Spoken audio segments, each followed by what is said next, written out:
Hi, Kathryn here with Handmade by Circle Art Designs. Today on my work table, I will be working on a pair of Three Loop Jasper Dangles. This is using the same jasper that I used in a bracelet I made last week, and it is part of our July Bargain Bead box projects.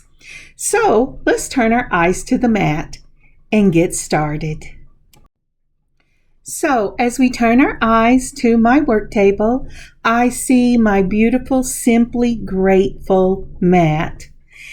And I was thinking about what could I talk about today? You know, my life doesn't change a lot, but there's always something to be grateful for. And so today, I am grateful for Sunday afternoons. And I'll tell you why. I've been feeling under the weather the past couple of weeks. And I just keep pushing forward and pushing forward. Well, yesterday, the Lord said, "It is enough. Today is a day of rest." And I rested all day long yesterday. I am so grateful for that time of rest and for being gracious to myself, even when I wanted to push ahead. So, what are you simply grateful for today? All right, let's get started. So our mat is down, and we're going to start off with these from I think these are from the June Bargain Bead box. No, I bought these myself. Ooh, let's get this pulled up a little bit so you can see what I'm doing, and maybe we'll start over. Alrighty, it's centered. I've put in my pin, ready to go. So, as I was saying, we're going to start off with these. They're about a 2-inch head pin and the bronze color, and these large loops or jump rings, and also that bronze color. And next, I have these lovely little bronze jump rings. I really love those. And I have a couple of the fish hook wires for these earrings. Now, all of this came from my own stash. Now, from the Bargain Bead box, we have the Picture Jasper in the 11 millimeter, the Picture Jasper in the 6 millimeter.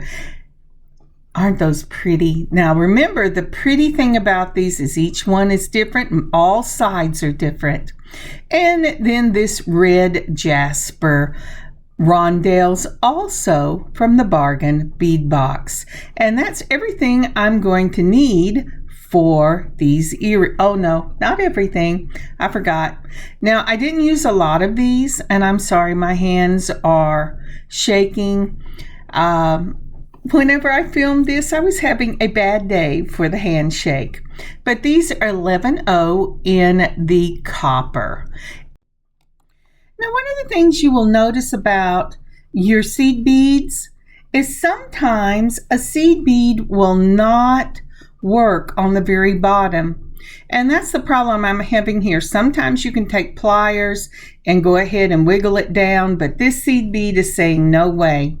I'm not sure why a seed bead will not work on the very bottom of a head pin, but it will later on the same head pin, but sometimes it just doesn't. So I'm going to go ahead and pull out these 3 millimeter in the bronze spacer balls that I have, and I'm going to add one of those to the very bottom of my head pin. So when I add the 11 millimeter jasper, it will sit right on top of that wire. But now I'm going to go ahead and I'm going to try the 2.25 for the 8 millimeter. And these are my loopers. When you use a looper, you need to put that bead right up against the jaws of that looper before you mash it. And then just mash it back a little bit so that it forms a question mark.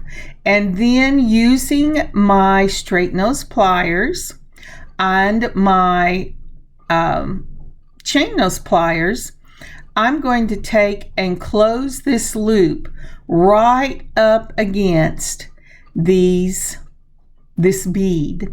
The reason being is I don't want a lot of play in this bead, and I'm afraid that if I close it all the way on the looper, it'll give me too much play. But that's the way you want it to fit. If you notice that loop, it's a larger loop and it fits right up against the bead. So again, when you are doing these for the 8 millimeter, we're going to go ahead and do it again. You're going to put on your 3 millimeter spacer ball, then your 8 millimeter, and then I am using my larger looper, but I put the bead right up against it.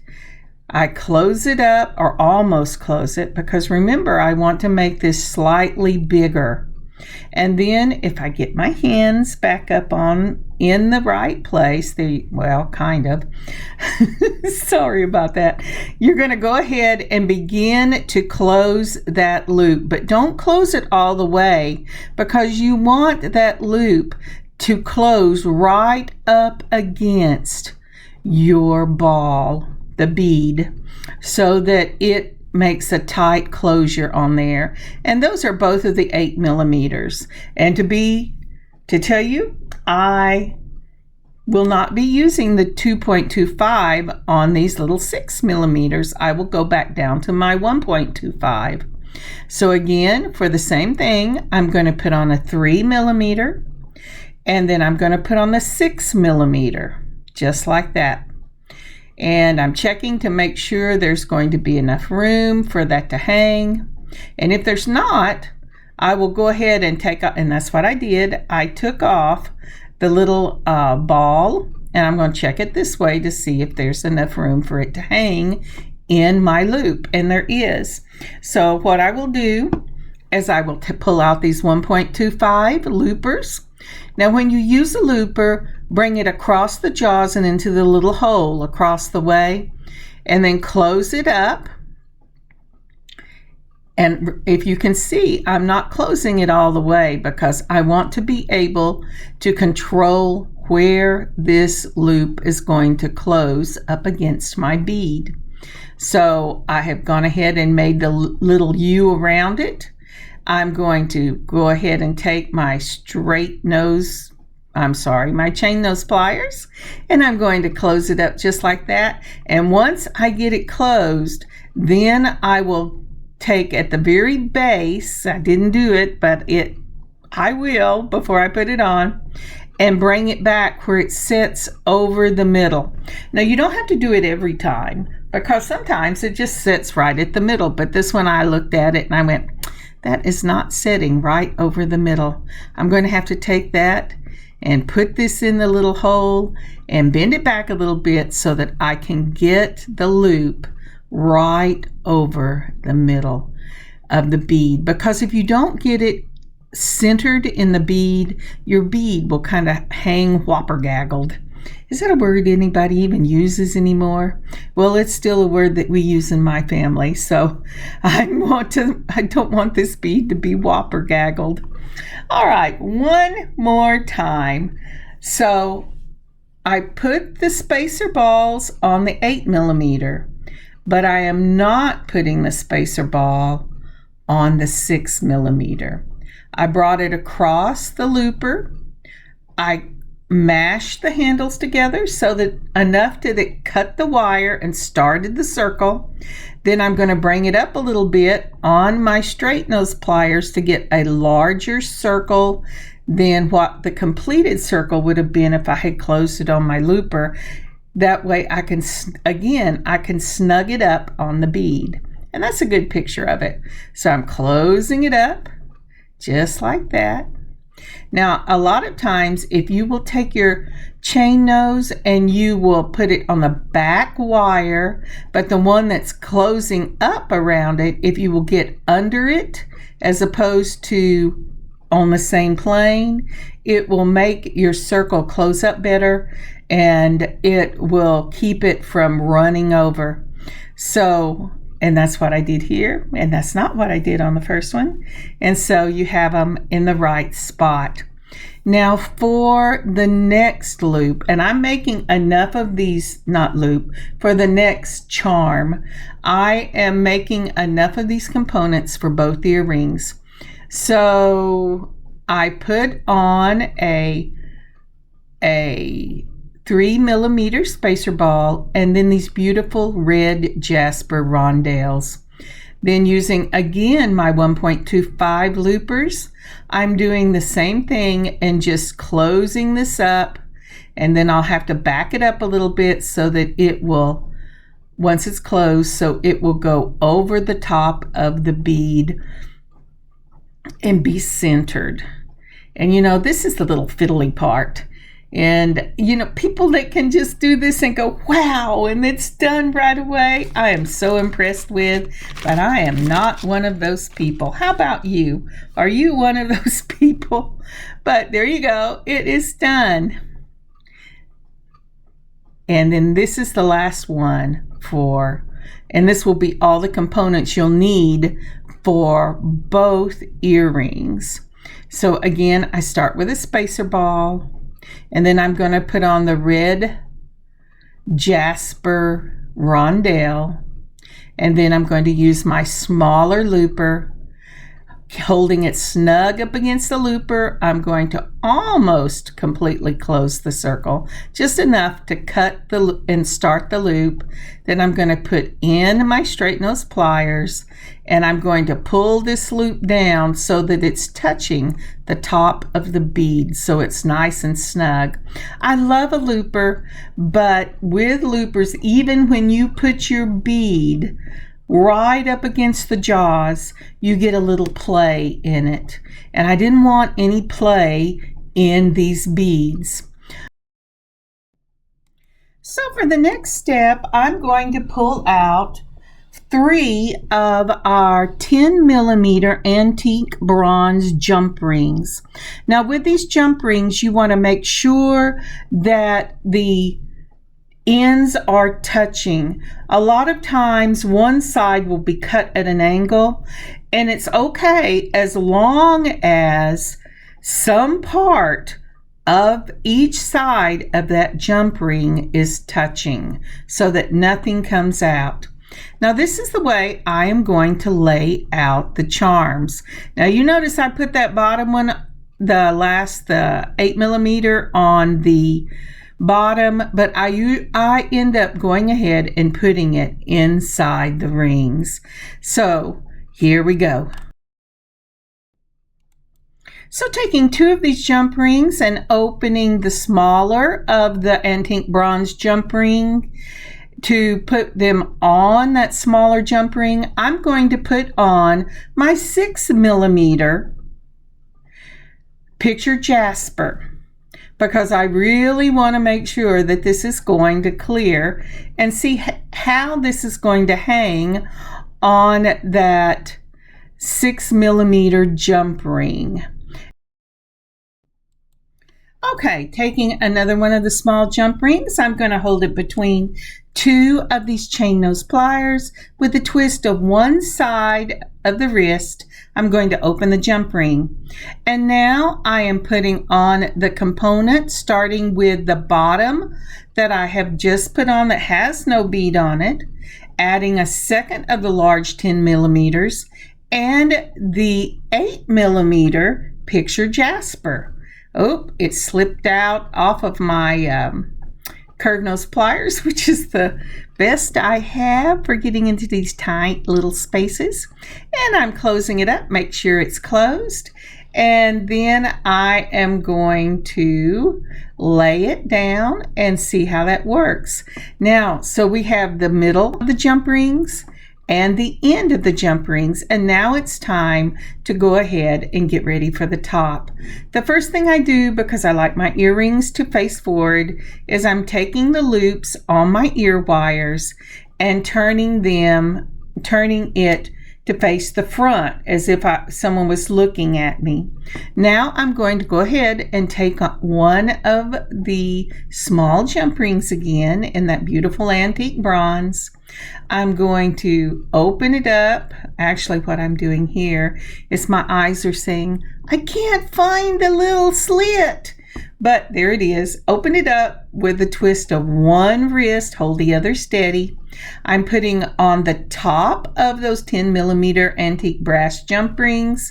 Then I'm adding my charm, which is that rondelle and the beautiful red jasper. And then I am going to add my ear wire. Make sure that your ear wire right sides are facing together. Just like when you're sewing, you want the right side of your earring and the right side of your wire touching each other so that when you lay it down or you put it in your ear, the front will be facing the front. And there is that finished earring. And now I'm going to take all this and I'm going to do it again. So this will be less crazy, I hope. All right, so I'm opening up my jump ring with a twist of the wrist. I'm taking 2 of my 10 millimeter antique bronze and I am putting on the middle. Again, I start with the middle circle and I'll build on the end and then the top. Or you can build the top and then the end, but I always start with the middle so that I know, or I have a point of where I'm going. A lot of people start at the bottom and go up and the top and go down, but I'm a start in the middle type of person. All right, the next thing I'm going to do is I'm going to hold that middle 10 millimeter antique bronze jump ring, and I am going to put on my 8 millimeter Picture Jasper. Now, one of the things about the Picture Jasper, if you don't want it to touch the edge of your jump ring on the bottom, leave off the 3 millimeter spacer ball.